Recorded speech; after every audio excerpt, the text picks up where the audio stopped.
যেইগুলো বেঁচে গেছিল সেইগুলো দিয়ে আবার সেই কিনে খিচুড়ি আর ছাজরা।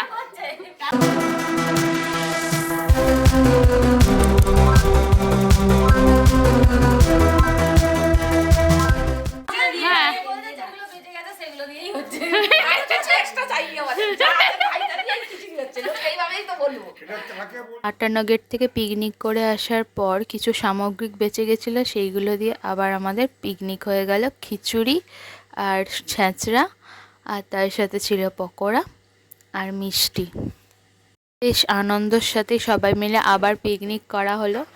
তো আমাদের পিকনিকের রেশ এখনও কাটেনি, তো যতদিন চলতে থাকুক এরকম পিকনিক, বেশ মজাই লাগছিল।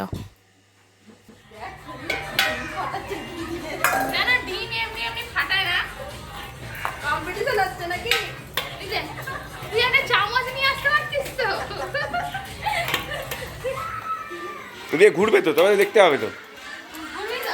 হ্যাঁ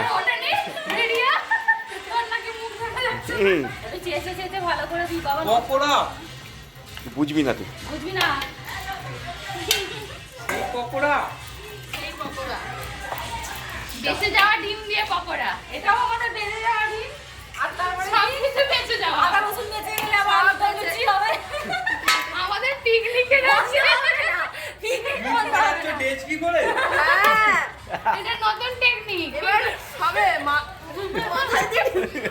তারপরে দেখো ডিমটা ওখানে রয়ে গেছে, খোলাটা না, আমি শ্যাম্পু করে দেবো ভালো করে। খারাপ হবে না, আমার অভ্যাস হয়ে গেছে। পকোড়া ভালোই হবে, খারাপ হবে না। মজা দিচ্ছ, তিনটা ফেলে দিয়ে খাবো।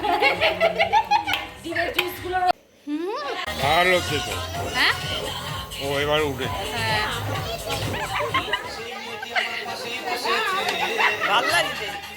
সব কটা ছোটো মেলে খুব বায়না করছিল বাজি ফাটাবো, কালী পুজোর বাজি কিছু রয়েছে, তো সেগুলো সব নিয়ে এসে ফাটাচ্ছিল। আর তার সাথে একটা ফানুসও ছিল, সেই ফানুসটাও ওড়ানো হয়েছিল। এখানে সবাই নাচ টাচ করছিল, সব কাকিমারা মিলে। আর তারপরে একটা শেল ফাটানো হলো, আর নিচে আমরা সবাই মিলে একটা ফানুস উড়িয়েছিলাম। খুব মজা হয়েছে। 58 গেটের থেকেও যেন মনে হলো এই পিকনিকটাতে বেশি মজা হলো।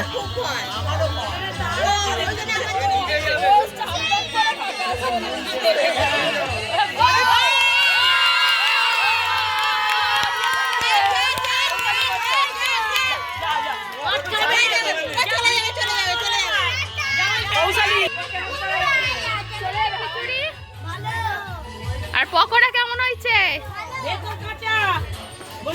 সেটা তো আমাদের দোষ না, সেটা রাধুনি বাউনের দোষ।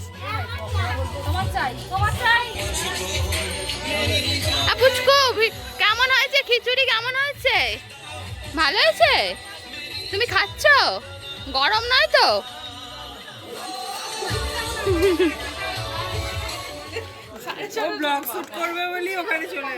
না না, মায়ের জন্য গেছি আগে। কি হলো? মায়ের আবার রিলিজটা হচ্ছে, আগের রিলিজটা বন্ধ হয়ে গেল। ছেলে এত কেন ডিজাইন করছে আলাদা?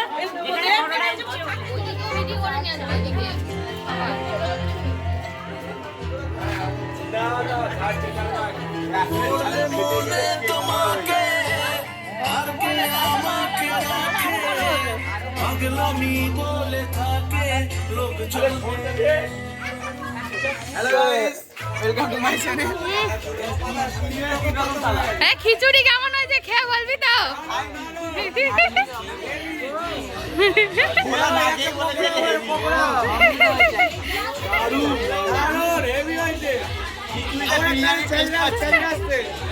এইটাও একটু বাড়াবাড়ি হয়ে গেল না?